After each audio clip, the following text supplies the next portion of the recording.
Hello everybody, this is Jeffrey GT7 and welcome to the episode. Now before I get started with today's episode, I really want to make a quick announcement. For next week, I am actually, unfortunately, have to work 12-hour shifts at my job, but I'll try my best to see if I can still pull out some daily content for you guys. We'll just have to wait and see how everything goes, how I feel. So I just want to go ahead and put that out there just to begin with the episode. But for this episode, we're going to be using a request build, which is going to be the Lexus LC500. In this particular car, we're going to be using this at both Sardegna and at Le Mans. So it's not a Tokyo build, but for it not being Tokyo, we actually can go ahead and put in extra upgrades and really transform this production car into a what I like to call a Group 3.5 car. So without any further ado, let's get straight into the episode. So step one is how to find the car. Here, just right here, the LC500. And as you can see, it's like the mid 500 pp points. This car is extremely heavy, weighing at 4,200 pounds, which I really didn't know it was that heavy, but yeah, it's a pretty heavy brick car. Now after you grab your car, we're going to go ahead and add the wide body to the car itself. And this is the only thing we're going to do for our car maintenance service. Now, I was asked to do a swap build, but unfortunately, I couldn't really handle it. But with the stock engine, the car does feel and drive a bit better. Here is the particular livery I have on my car, and as you can see, it is a wide car livery. So just make sure you go ahead and get your wide car already into the car before you actually do get this livery. Now let's say if you don't want the livery itself, but you would rather have the parts, that's totally fine. And here are the parts right here, which is pretty simple. All it is basically the rims, the front bumper, the side, and the wing. That's the only thing you got to worry about with this particular build. The rear, you don't have to touch it. There's no option to adjust the rear, just those four main parts right there. And the livery, it's up to you if you want it or not, or the rims, but other than that, everything should be good. So for our Le Mans build, we're going to be using Racing Soft tires. If you want to go ahead and just pause the episode and just copy down the build itself, it should be pretty simple and easy. I really didn't do anything at all to the car. I basically left it as it was and just mainly got enough components to level up to 700 pp. So that's the first part of the list. For the other part of the list, here's what we have. We got racing muffler intake categories, racing brakes and brake pads. Of course, all the parts you can get at the tuning shop to the far right as well, with racing clutch and flywheel. And that's going to be it for your parts for the tune at Le Mans. So after you get your parts together for Le Mans, let's go ahead and get straight into this race. Now for this particular race, for my fuel map setting, I'm going to race map number 6. Now even though map 6 might sound slow, it's actually the contrary. This car is going to be easily the fastest car on the track, even with map 6 in the car.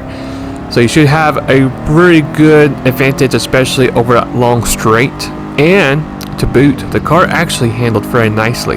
In this race, I've actually used my G29 steering wheel. If you guys may have taken note, I did in fact had an image of that wheel on my thumbnail. I'm going to start doing that from now on. With my episodes, have an image of either the G29 steering wheel or a PS5 controller, just to let you know if I'm using either a controller or a wheel for that particular episode. But as you can see, within less than a minute that we have reached each place, and this car actually felt very comfortable to drive. The sound of the engine sounded really cool. It actually gave me vibes of thinking that I actually was driving like one of those V8 supercars that they drive in Australia. But as you saw, we actually did hit 180 before we braked into that first chicane. So yeah, our car, despite being on map 6, you should have no issues when it comes to the main pace speed. As we get ready for the next chicane, we're going to go ahead and pick ourselves 2 more spots, passing both the Group 4 Lexus RCF and the Supra. And now we set our sights on both the main 3 leaders, which is going to be the Corvette, the Viper, and the Group 4 Suzuki Swift. As we head to the next chicane, as we brake into the corner, the brakes also work very well too with this car. I could feel the brakes really gripping the track very nicely as well, slowing the car at a very good rate as well. As we get to the end of the straight, we do see the main leaders right in front of us. We're going to get a little bit of a tow from the Swift, and we're going to move ourselves to the left side of the road. As you see, so right there, getting third and in second place, and as we approach the very end into that very sharp braking point, we're going to be right behind the Viper. We're going to take a little bit of a strange odd line. We're going to go by, have ourselves a unique way out of the exit, get ourselves a little bit of that slipstream as well from the Viper, and go and get ourselves a race lead about halfway of lap 1. Now fast forward to lap 3 is going to be our lap to pit, and we actually did make it that far into the race. Now the cool thing about this race is that usually at the end of lap 2 to lap 3, that's usually when we have the first wave of rain. Well, for this particular race, from this point on, it was nice, dry, and sunny, which actually surprised me because I rarely have this ever happen to me where I have had a race where it actually was sunny for a long period of time. I was expecting the rhythm of it being cloudy, dark to begin lap 3 at the end of lap 2, but for this particular race, it was surprising to see the sun was still out at the track. Now we actually did had some clouds to form about lap 4, lap 5, but it was really nothing to worry about because this race was particularly 100% dry. We had no chances of rain in this race, which I thought was very interesting that I ever had a race like that where rain never was a factor. So as we come out of that road, we're going to start our second stint. Lap number 6 is going to be our one and only last pit stop after lap 3. And yeah, a 2-stop strategy for this car works very well. Now you may notice the first pit stop, the tires was very well worn. So are these tires as well. But I will let you guys know that even though the front tires are heavily worn, I actually could still turn the car, and the car actually did feel pretty decently good to drive. I mean, I didn't face any major understeer or anything like that on the car. It drove very smoothly in both stints of this race. So for this particular last pit stop, since we are now below that 4-minute cut line, we have actually entered in the last lap of the race, and what I'm going to be doing for this particular pit stop is going to refill the car at least close to 2 laps of fuel remaining. And the reason I'm doing that is so that way when I go back on the track, I can have a little bit of fun and go ahead and enter in lap number 1. Now I did 1.8. I figured that'd be good enough. As you can see there, I actually did went back to map 1 as soon as we got done with that pit stop. As we come back to finish up the lap, thankfully we did 1.8 because we actually burned a lot of fuel in that last little stint. But needless to say, first race, very dominant performance with the Lexus LCF. I actually put a couple back markers on lap down too. So as you can see, our fastest lap was a 409, which I thought was pretty decently good for this car.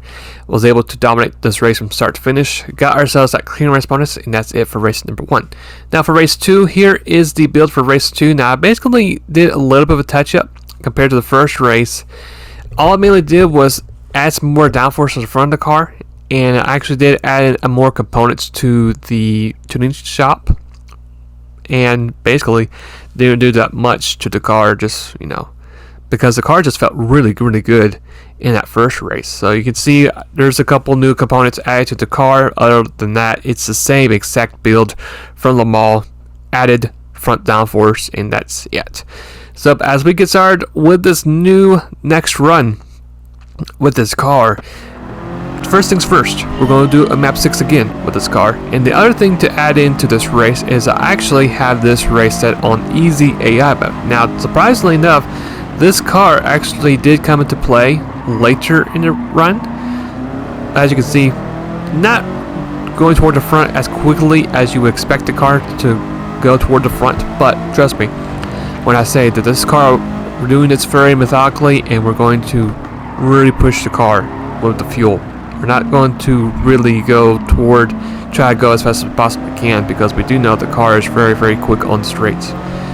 But for the first bit of the race, we're going to pretty much save the car. We're going to save as much fuel we can, but at the same time, we're going to try to push a little bit as well, get ourselves to a good rhythm, and try to pick up the pieces from the AI. Like I said before, the AI are set to easy mode. Now, potentially, you could possibly do this on normal mode too, but I think easy might be as, well, no pun intended, an easier way of doing this race compared to normal GT7. But as you can see, we made up only 3 spots in this race. That's not to be depressed or gloomy about that, but once we get used to the track of how the car drives, we can actually pick up some spots and some time, especially through that Michelin Sardegna bridge.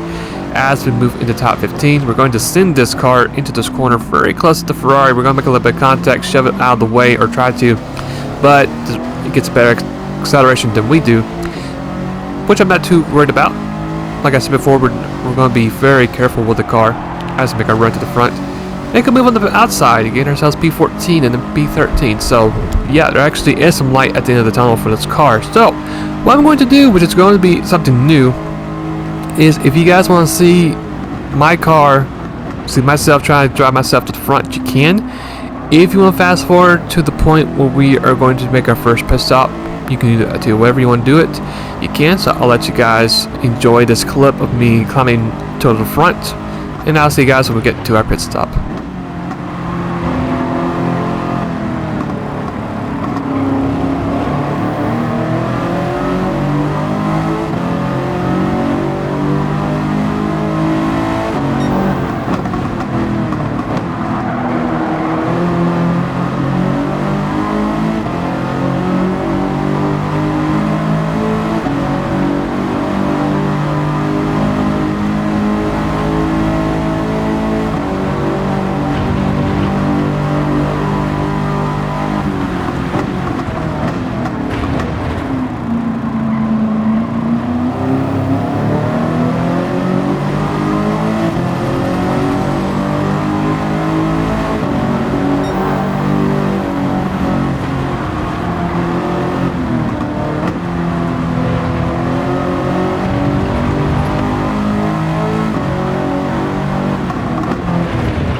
Alright, so we took the lead when the 5.1 make its pit stop on lap number 4. So lap 5, we've actually went ahead and adjusted our fuel map to number 4, beginning lap 5, because we had enough fuel saved over. And all I'll be doing here is, of course, getting ourselves refuel and tires. Now, just like the first race with Le Mans, you can see the front tires are heavily worn yet again. And same thing, even though the tires are very worn out, I was able to turn the car. Now, it did get a bit tight at the lap when I came in for the pit stop, but despite that, The car felt very smooth, very easy to handle, and it got a really good rhythm, a real good feel for the car as well. So as we get done with our pit stop, coming one lap later than the Viper, we actually are going to take the lead away from the Viper. Not only that, but we also got ourselves quite a big buff lead from ourselves compared to the Viper, just by saying one lap extra. So as we start our second stint, fuel map 6 once again, and this time around we actually did a better job saving fuel as we actually entered map number 3, just to burn out a little extra fuel since we had some to spare, and then we're going to put it back on map 6 just right before we actually do go make our pit stop. But you can see there's lap times right there, which are, I guess, kind of decent for it to be a production car with all kinds of upgrades built into the car. So we're going to do the same thing we did for our first pit stop. This is going to be our last scheduled pit stop, so that's one thing we have over the Viper, is having a 2 pit stop strategy and compare a 3 pit stop strategy. And just like before, we're going to go ahead and get ourselves yet again a new set of tires, and we're going to get ourselves fuel all the way up 100%, and that's going to be literally our strategy for Sardegna using the Lexus LC500. So a very smooth built car for this track, just like it was with Le Mans. Fast forward to the ending of the race. Now we're going to go ahead into the last lap, and we actually do have ourselves quite a bit of good fuel left over, and it is going to be our official hot lap for this race, since we're not going to come and pit wreck. So I'll let you guys watch this last hot lap, and then I'll see you guys when we get to the end of the race results.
Alright, you guys, so we did a smashing 142.7 despite having that lower fuel map setting into the car, but that car felt generally smooth from the start of the race to the finish.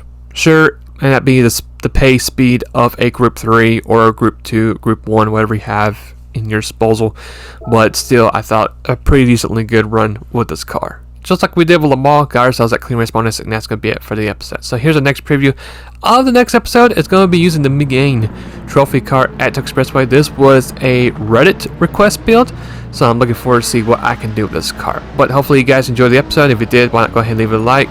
If you have any other suggestions, well, go ahead and put it in the comments below. And if you guys really love what you saw today, like seeing my content later down the road, why not go ahead and hit that subscribe button, turn on that bell on. And with that being said, hopefully you guys have a great rest of the day or night, wherever it might be, and I'll see you guys later, and take care.